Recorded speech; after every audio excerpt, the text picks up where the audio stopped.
Hello बच्चों, welcome to doctor अड्डा। मेरा नाम है भारती और मैं आपकी ज़ूलॉजी एजुकेटर हूँ। आज का ये जो सेशन रहने वाला है वो मेरे क्लास 11th वाला बच्चा हो, क्लास 12th वाला बच्चा हो और अगर वो ड्रॉपर है, वो दोनों, इन तीनों बच्चों के लिए बहुत ज़्यादा इंपॉर्टेंट सेशन रहने वाला है। क्योंकि क्लास 11th वाला बच्चा तो देखो बच्चों देगा 2026 वाला नीट, लेकिन जो हमारा क्लास 12th वाला बच्चा है और जो ड्रॉपर वाला बच्चा है मेरा, उनको देना है नीट 2025। और जिस हिसाब से हमारी प्रिपरेशन चल रही है, चाहे वो YT पे हो चाहे वो बैच में हो, वो बहुत उम्दा चल रही है। तो आई होप सब अपनी तरफ से भी उतनी ही कोशिश कर रहे हैं और उतनी ही मेहनत कर रहे हैं और उनका नीट 2025 जरूर एक्सेल होगा और वो लोग क्लियर करेंगे।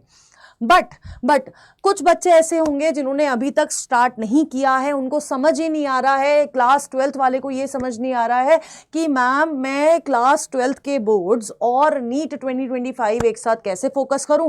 क्लास 11th वाला अभी मजे कर रहा होगा, लेकिन जो बच्चा फोकस्ड है उसे पता है कि यार मुझे 2 साल बाद नीट देना है, तो मुझे टाइम वेस्ट नहीं करना है। तो वो कैसे अपने आप को फोकस रखते हुए नीट 2026 जो होगा एक बार में क्लियर कर सकता है, अगर वो स्ट्रैटेजी ये वाली फॉलो करता है जो मैं बताती हूं।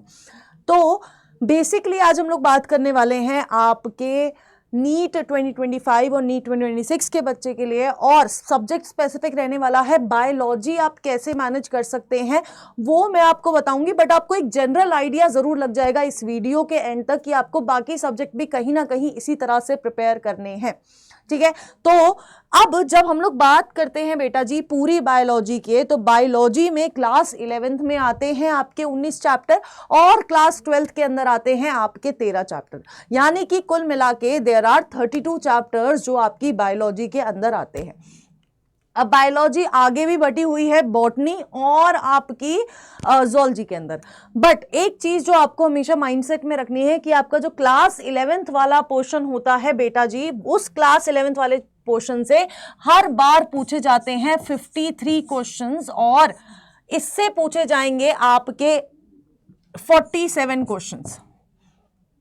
अगर मैं पूरी बायोलॉजी की बात करती हूं तो मैक्सिमम क्वेश्चन आपके कहां से आते हैं? मैक्सिमम क्वेश्चंस आते हैं आपके क्लास 11th वाले पोर्शन से और आपके 47 क्वेश्चंस आते हैं कहां से? आपके क्लास 12th वाले पोर्शन से। 3 ही क्वेश्चन का डिफरेंस है, तो हमें दोनों चीजों पे फोकस रखना है। अब हम एक एक करके बात करेंगे कि यार क्लास 12th वाला बच्चा जो इस समय क्लास 12th में है वो बोर्ड्स और नीट 2025 फोकस कैसे कर सकता है, प्रिपेयर कैसे कर सकता है। सबसे पहली बात, बायो का एकदम सॉर्टेड है। सॉर्टेड कैसे है कि यार बोर्ड्स हो या नीट 2025 हो, पढ़नी तो एनसीईआरटी ही है ना, पढ़नी एनसीईआरटी ही है, क्वेश्चन एनसीईआरटी से ही आने हैं, कुछ भी बाहर से नहीं आना है। तो बस एनसीईआरटी को पढ़ने का तरीका अलग हो सकता है, लेकिन समझनी एट द एंड एनसीईआरटी ही है। अब क्लास 12th वाले बच्चों में से भी कुछ बच्चे ऐसे होंगे जिन्होंने क्लास 11th में प्रिपरेशन करी होगी और क्लास 12th वो आगे अपना प्रिपरेशन कर रहे होंगे, है ना।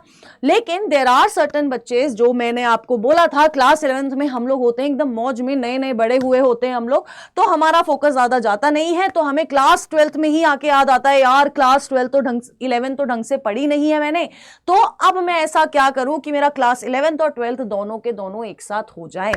तो देखो, सबसे पहले तो मैं आपको तरीका बताती हूं कि एनसीईआरटी को हमें किस तरह से पढ़ना है अगर हम लोग बोर्ड्स के लिए पढ़ रहे हैं। तो देखो, सबसे इंपॉर्टेंट चीज ये है कि आपका क्लास 12th का सिलेबस कंप्लीट होना चाहिए। अब जब आप क्लास 12th का पढ़ रहे हो, सिलेबस कंप्लीट कर रहे हो, तो ये वेट मत करना कि यार अभी बोर्ड्स के हिसाब से पढ़ लेता हूं और फिर नीट के हिसाब से पढ़ लूंगा। नहीं, टाइम वेस्ट नहीं करना है। टाइम को बचा कैसे सकते हो? आप ये कर सकते हो कि जब मान लो अभी आप चैप्टर पढ़ रहे हो ह्यूमन रिप्रोडक्शन, तो ह्यूमन रिप्रोडक्शन बेटा जी इस हिसाब से पढ़ो कि वो जो आप नोट्स बना रहे हो, जहां से भी पढ़ रहे हो, उस नोट्स को इस तरह से प्रिपेयर करो कि यार मेरा बोर्ड्स भी यहां से कवर हो जाएगा और मेरा नीट 2025 भी कवर हो जाएगा। यानी कि आपको डिटेल्ड नोट्स बनाने हैं, अलग अलग टाइम का वेट नहीं करना है कि यार अभी बोर्ड्स के लिए बना लूंगा उसके बाद अब मैं नीट के लिए बनाऊंगा। नहीं, एक ही नोट्स लेकिन डिटेल नोट जिसमें आपका बोर्ड्स भी कवर हो जाए और आपका ये भी कवर हो जाए, नीट 2025 का भी कवर हो जाए। अब एनसीईआरटी को कैसे पढ़ना है, क्योंकि एनसीईआरटी आपको दोनों में से रीड करनी पड़ेगी। जब आप बोर्ड्स का माइंडसेट लेके पढ़ने बैठ रहे हो, उस पॉइंट ऑफ टाइम पे आपको फोकस करना है कि जब आप एनसीईआरटी रीड कर रहे हो, फॉर एग्जांपल ह्यूमन रिप्रोडक्शन ले रहे हैं, आप पढ़ रहे हो इस समय गेमेटोजेनेसिस, तो उस गेमेटोजेनेसिस वाले पैराग्राफ में से आप कोशिश करोगे कि यार इसमें से 1, 2, 3 सब्जेक्टिव क्वेश्चंस निकल जाएंगे। तो सब्जेक्टिव क्वेश्चंस खुद बनाओ, make your own subjective question. और अब तो बोर्ड्स में 20 मार्क्स के एमसीक्यू आते हैं, तो एमसीक्यू भी आप बनाओगे। और एमसीक्यू जब आप अपने खुद से बनाओगे ना, तो आपके कंसेप्ट क्लियर होंगे, एनसीईआरटी की अंडरस्टैंडिंग आपकी बिल्ड होगी। क्योंकि हमें सिर्फ एनसीईआरटी रीड करनी आती है, हम समझते नहीं है। समझेंगे कब? हम समझेंगे तब जब हम उससे खुद क्वेश्चन बना रहे होंगे। और जब खुद क्वेश्चन बनाते हैं, अब तुम कितने सारे क्वेश्चन बना लोगे यार, फिर एग्जामिनर के पास क्या बचेगा? कुछ नहीं बचेगा। एग्जामिनर को भी तो उसी एनसीईआरटी में से क्वेश्चन निकाल रहा है ना वो, इसलिए तुम खुद अपने क्वेश्चंस बिल्ड करो। आप जब सब्जेक्ट वाइज बना रहे हो तो सब्जेक्ट वाइज क्वेश्चन बिल्ड करो, एमसीक्यू कर रहे हो तो एमसीक्यू वाइज आप क्वेश्चन बिल्ड करो, खुद बनाओ। इससे आपकी एनसीईआरटी की अंडरस्टैंडिंग खुद ज्यादा बढ़ेगी।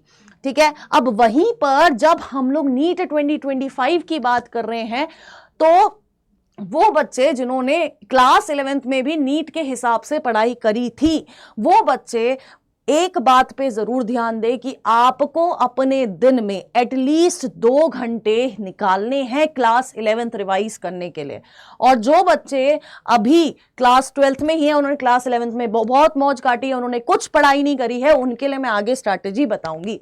ठीक है, तो अब अगर आप नीट के लिए प्रिपेयर कर रहे हो क्लास 12th का सिलेबस, तो आपको फोकस करना है कि आप अपने ऑब्जेक्टिव क्वेश्चंस बनाओ, अपना क्लास 12th का सिलेबस कंप्लीट करो और क्वेश्चन प्रैक्टिस करो। अब मेरी एक पिछली वीडियो है जो बनाई थी कि आप किस करेक्ट सीक्वेंस में आपको अपना ज़ूलॉजी वाला सिलेबस पूरा करना चाहिए, तो वो वीडियो ज़रूर देख लेना, क्योंकि वहां पर आपको पता चल जाएगा कि आपको कौन से सीक्वेंस में चैप्टर्स पढ़ने हैं। क्योंकि देयर आर चैप्टर्स जो इंटरकनेक्टेड है, कुछ डिपेंडेंट है और कुछ इंडिपेंडेंट चैप्टर्स है। तो उससे आपको ओवरव्यू मिल जाएगा कि किस हिसाब से आपको चैप्टर्स पढ़ने चाहिए। उसका लिंक मैं ज़रूर यहाँ पर आई बटन में लगवा दूंगी ताकि आप उसको भी देख लो। ठीक है, अब स्ट्रैटेजी क्या फॉलो करनी है, देखो। अगर आप बच्चे हो जिन्होंने अपना क्लास 11th में मस्त अच्छे से पढ़ाई करी थी, अच्छे से फोकस करा था, और अब 12th भी कर रहे हो, तो आप अपना टाइम स्लॉट 2 में डिवाइड कर सकते हो। एक हो जाएगा क्लास 11th के लिए, एक हो जाएगा क्लास 12th के लिए जो आप करोगे। अब सबसे पहले तो आपको अटेंडेंस रेगुलर रखनी है, यानी कि लेक्चर्स रेगुलर अटेंड करने हैं, एनसीईआरटी रीड करनी है, नोट्स खुद बनाने हैं और क्वेश्चन प्रैक्टिस दोनों के हिसाब से करनी है। अभी चल रहा है सितंबर, अक्टूबर, नवंबर, दिसंबर तक आप कोशिश करना है कि आप अपना सिलेबस पूरा कर लो। और सिर्फ क्लास 11th में तो आपने कर लिया है, क्योंकि ये वो बच्चा है जिन्होंने 11th पढ़ ली है। ठीक है, तो आप अपना सिलेबस पूरा कर लो दिसंबर एंड तक, या फिर जनवरी मिड तक आप अपना सिलेबस पूरा कर लो। और दिसंबर तक आपको कोशिश करनी है, आप जितनी बार क्वेश्चन प्रैक्टिस करोगे तो आप इसी तरह से क्वेश्चन प्रैक्टिस करोगे कि आप सब्जेक्ट वाइज क्वेश्चंस भी देख रहे हो और एमसीक्यू वाइज क्वेश्चन भी देख रहे हो। आपको दोनों तरह की क्वेश्चन प्रैक्टिस करनी पड़ेगी अगर आप क्लास 12th पढ़ रहे हो। तो ये हो गई आपके एक स्लॉट की बात। जब हम लोग दूसरे स्लॉट क्लास 11th में, आपको सिर्फ फोकस करना है एमसीक्यूज पे, क्योंकि वहां पर क्लास 11th के क्वेश्चन बोर्ड्स में नहीं आने वाले हैं। ठीक है, नेक्स्ट चीज, अब आपका जनवरी आ जाता है। जनवरी में या जनवरी से लेके मार्च तक, मिड मार्च से आप लोग के एग्जाम शुरू हो जाते हैं बोर्ड्स, तब तक आप बेटा जी फोकस करोगे अपने बोर्ड्स के ऊपर, है ना। ये 2 महीने आपको अपना पूरा लगाना होगा बोर्ड्स के ऊपर, क्योंकि आपको अच्छे नंबर चाहिए बोर्ड्स के अंदर भी। ठीक है, अब जैसे ही बोर्ड्स खत्म होते हैं, क्योंकि आप ऑलरेडी अपना क्लास 11th और क्लास 12th का सिलेबस पूरा कर चुके हो, तो मार्च के बाद, बोर्ड्स के बाद आपको सिर्फ फोकस करना है अपनी नीट 2025 में, यानी कि मार्च और अप्रैल वाला जो समय रहेगा उसमें आपको सिर्फ मॉक टेस्ट ही लगाने हैं। ठीक है, सिर्फ मॉक टेस्ट लगाने हैं। और जब हम लोग ये कर रहे होंगे ना, यहां पर क्वेश्चन प्रैक्टिस कर रहे होंगे, तो यहां पर अभी भी दूसरे स्लॉट में आपके पास टाइम होगा, जो क्लास 11th वाला स्लॉट है उधर पर आपके पास टाइम होगा कि आप यहां पर भी इस स्लॉट में अपना क्या कर सकते हो, क्वेश्चन प्रैक्टिस कर सकते हो। एक तो ये बच्चा हो गया।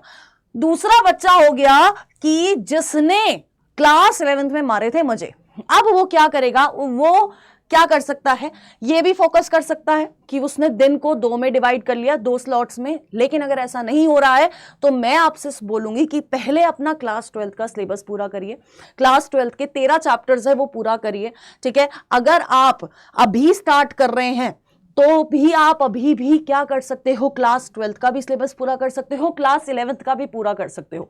तो पहले आप क्लास 12th का सिलेबस पूरा करिए, फिर आप क्लास 11th पे आइए, और उसके बाद ये चीज अपनी आगे के स्टेप सेम रहने वाले हैं। लेकिन ये आप कर सकते हैं कि पहले क्लास 12th और फिर क्लास 11th में हमें जाना है, ठीक है। अब आ जाते हैं क्लास 11th वाले बच्चे पे। अब क्लास 11th वाले बच्चे को देना है नीट 2026 का पेपर देना है, और उसका पूरा फोकस एनसीईआरटी पे होना चाहिए, ठीक है। सबसे पहले मैं बोलूंगी कि अगर बेटा जी आप क्या कर रहे हो, 11th में पढ़ रहे हो, आपका ध्यान है, और मैं सबको बोलूंगी जो ये बच्चा वीडियो देख रहा है, अगर आपका कोई फ्रेंड है जो 11वीं में, आपकी छोटी भाई बहन जो भी है वो जो 11वीं में है, उनको ये वीडियो जरूर शेयर करना। क्योंकि अगर वो फोकस नहीं है तो उसको फोकस होना पड़ेगा, क्योंकि उसके पास एक अच्छी अपॉर्चुनिटी है कि उसको 2 क्लासेस का सिलेबस करने के लिए 2 साल का टाइम यहां पर मिल रहा है। उसको ड्रॉप लेने की जरूरत नहीं पड़ेगी, और ना ही फिर 12th में आके उसको ये टेंशन होगी बोर्ड्स का पढ़ूं या नीट 2025 का, ठीक है। तो आपको क्या करना है, सबसे पहले तो आपको अपना क्लास 11th का सिलेबस फोकस कंप्लीट करना है। अब कंप्लीट करने से मेरा मतलब वही है कि आपको डिटेल्ड नोट्स बनाने हैं, पीवाईक्यू सॉल्व करने हैं नीट के, ठीक है। और जब पेपर आए तो आपको अपने पेपर्स के लिए भी पढ़ना है, क्योंकि आपको 11th में बोर्ड्स नहीं है, ठीक है, लेकिन पास तो होना ही है और अच्छे मार्क्स से पास होना है। तो यहां पर आप जब नोट्स बनाते हैं तो आपको 2 तरह के नोट्स की फॉर्मेशन करनी है। एक होते हैं आपके लॉन्ग नोट्स, डिटेल नोट्स, और दूसरे होते हैं शॉर्ट नोट्स। शॉर्ट नोट्स क्यों?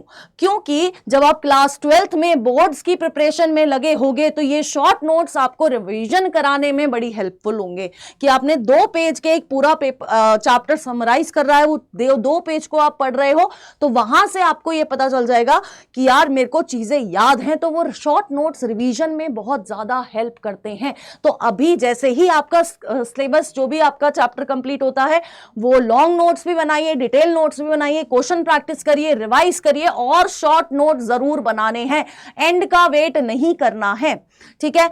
अब जैसे ही, मैं आपसे बहुत क्लियर बोल रही हूं, जैसे ही आपका क्लास 11 का सिलेबस कंप्लीट होता है, चाहे वो अभी दिसंबर में हो जाए, चाहे वो जनवरी में हो जाए, चाहे वो फरवरी में हो जाए, उसके बाद ये वेट मत करना कि अब 2-3 महीने का गैप ले लेता हूं, फिर जब क्लास 12 शुरू होगी तब से मैं अपनी प्रिपरेशन स्टार्ट करूंगा। नहीं, चाहे आपका सिलेबस दिसंबर में कंप्लीट हो जाए, आपको अगले दिन से ही क्लास 12 का सिलेबस शुरू कर देना है, क्योंकि जितनी जल्दी सिलेबस कंप्लीट होगा उतना ज्यादा फायदा आपको मिलेगा, क्योंकि उतना टाइम आपको मिलेगा आपके बोर्ड्स के लिए प्रिपेयर करने के लिए भी, और साथ ही साथ अपने इस चीज के लिए, नीट 2026 को क्रैक करने के लिए, रिवीजन के लिए भी उतना ही टाइम मिल जाएगा।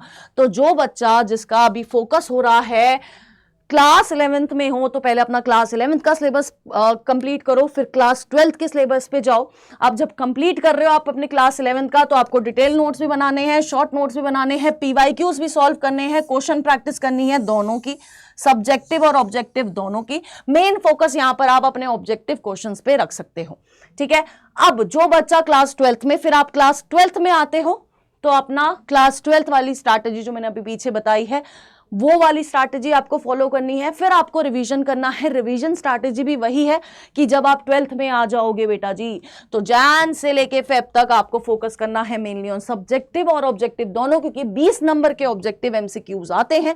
फिर आपको नीट मॉक टेस्ट पे फोकस करना है, और आपको रिवीजन करना है अप्रैल में, सिर्फ मॉक टेस्ट देने हैं। तो ये आपकी कंप्लीट स्ट्रैटेजी हो जाती है, लेकिन आपको ये कंसिस्टेंटली रखनी पड़ी। और खासकर मैं अपने क्लास 11th वाले बच्चे से बोल रही हूं कि ये मत सोचना कि मेरे पास 2 साल है, क्योंकि फिर अगले साल सोचोगे कि 2 साल का सिलेबस एक साथ करना है। तो अभी से प्रिपरेशन स्टार्ट करो, कंसिस्टेंटली स्टार्ट करो, और बीच में एक दिन भी नहीं छोड़ना है, है ना, होता है ब्रेक चाहिए होती, ब्रेक लो, लेकिन कंसिस्टेंसी ब्रेक मत करना। और मेरा जो क्लास 12th वाला बच्चा है बेटा जी, मैं आपको बताना चाहूंगी, जो मैक्सिमम बच्चे जो टॉपर्स होते हैं ना, वो मैक्सिमम टाइम हमने देखा है कि वो क्लास 12th वाला बच्चा ही होता है। तो ये मत सोचो कि मेरे पास अभी 1 साल मैं ड्रॉप ले लूंगा उसके बाद करूंगा, नहीं। आपको अगर अपना पोटेंशियल पता है ना, तो आपको पता होना चाहिए कि आप इस साल क्लास 12th के साथ साथ भी नीट क्रैक कर सकते हैं। तो आप नीट क्रैक करेंगे, इसमें कोई दोहराई की बात नहीं है। और क्लास 12th वाले बच्चे के लिए एक बहुत अच्छा कोर्स, देखो अभी ये जज्बा 2.0 बैच शुरू हुआ है, अभी होना है सितंबर में, है ना। तो यहां पर आपका क्लास 11th भी कराया जाएगा, क्लास 12th भी कराया जाएगा, और मिड जनवरी तक आपका सिलेबस कंप्लीट कराया जाएगा। और सबसे अच्छी बात यह है कि इस समय 50% ऑफ मिल रहा है इस बैच पे के प्राइस पे, और आपको ये बैच पड़ रहा है सिर्फ और सिर्फ 1666 पे। बहुत कम प्राइस है, जिसमें इस प्राइस पे आपको डीपीपी मिल रही है, उनके वीडियो सोल्यूशन मिल रहे हैं, इंटरैक्टिव लाइव क्लासेस मिल रही है, डाउट रेजोल्यूशन प्रोग्राम मिल रहा है जहां पर आप अपने इंस्टेंटली डाउट सॉल्व कर सकते हैं, और साथ की साथ टेस्ट मिल रहे हैं, बैच टेस्ट मिल रहा है, और टेस्ट के साथ साथ उनके वीडियो सोल्यूशन भी मिल रहे हैं। कैसे अवेल करना है? अड्डा 24/7 की ऐप पे जाना है, आपको UG and PG entrance category select करनी है, वहां पर नीट कैटेगरी सिलेक्ट करके नीट ड्रॉपर में जाना है, वहां पर आपको जज्बा 2.0 मिल जाएगा। सितंबर से स्टार्ट हो रहा है बैच, यानी कि आपके पास अभी भी मौका है कि आप क्लास 11th और class 12th by the mid of January complete कर सकते हैं। बस आपको कोड यूज करना है ZBBS, that is zoology by Bharti Singh. और यकीन मानिए जज्बा जो हमारा 1.0 था, बहुत प्यार मिला है, बहुत बच्चों ने बहुत सराहा है, और इसलिए जज्बा 2.0 आया है। तो आप प्लीज इस मौके का पूरा फायदा उठाइए, क्योंकि क्लास 12th वाले बच्चे को तो मैं बिल्कुल बोलूंगी कि बेटा जी जाओ, आपके लिए ही अपॉर्चुनिटी है, और जल्दी से ये कोर्स में जाके एनरोल कर लो। अब दूसरी चीज जो इंपॉर्टेंट होती है, मैंने बार बार हर स्ट्रैटेजी में बोली है कि बेटा मॉक टेस्ट कर लेना, बेटा टेस्ट कर लेना, बेटा क्वेश्चन प्रैक्टिस कर लेना। तो क्वेश्चन प्रैक्टिस के लिए और सबसे इंपॉर्टेंट एनसीईआरटी पढ़ लेना। एनसीईआरटी की हर लाइन से क्वेश्चन आपको इस एनबीटीएस टेस्ट सीरीज में मिल जाएंगे। हर तरह के स्टेटमेंट बेस्ड हो, एमसीक्यू हो, असर्शन रीजन हो, मैच द फॉलोइंग हो, हर तरह के क्वेश्चन आपको इस सीरीज में मिल जाएंगे। लेटेस्ट पैटर्न पे सिलेबस मिल जाएगा, लेटेस्ट पैटर्न की तरह आपको यहां पर टेस्ट सीरीज मिल रही है, टेस्ट मिल रहे हैं। बस आपको कोड यूज करना है ZBBS, और ये भी आपको मिल रहा है सिर्फ 1899 पर। तो जल्दी से जाके अपॉर्चुनिटी ग्रैब करो, जल्दी से जाके ये टेस्ट सीरीज ले लो, क्योंकि ये इंडिया की मोस्ट लव्ड टेस्ट सीरीज है लास्ट ईयर के। आप इसके रिव्यू कहीं से ही पढ़ लेना, बहुत प्यारी टेस्ट सीरीज है, बहुत यूजफुल है। तो जल्दी से जाके, चाहे वो क्लास 11th वाला बच्चा हो, चाहे वो क्लास 12th वाला बच्चा हो, आप दोनों बच्चों के लिए ये टेस्ट सीरीज है, क्योंकि जितना क्वेश्चन प्रैक्टिस होगा उतना ज्यादा आप आगे बढ़ जाओगे अपने ड्रीम की तरफ, यानी कि डॉक्टर बनने की तरफ। तो आई होप स्ट्रैटेजी समझ आ गई हो। कुछ भी डाउट होता है बेटा जी, प्लीज कमेंट बॉक्स में लिख दिया करो। कुछ भी डाउट है, यार मैम ये चीज समझ नहीं आ रही, वो टॉपिक लिख दो, उस पर वीडियो मिल जाएगी। बट कंसिस्टेंट रहो, पढ़ते रहो। शुक्रिया, और मिलते हैं अगली वीडियो में।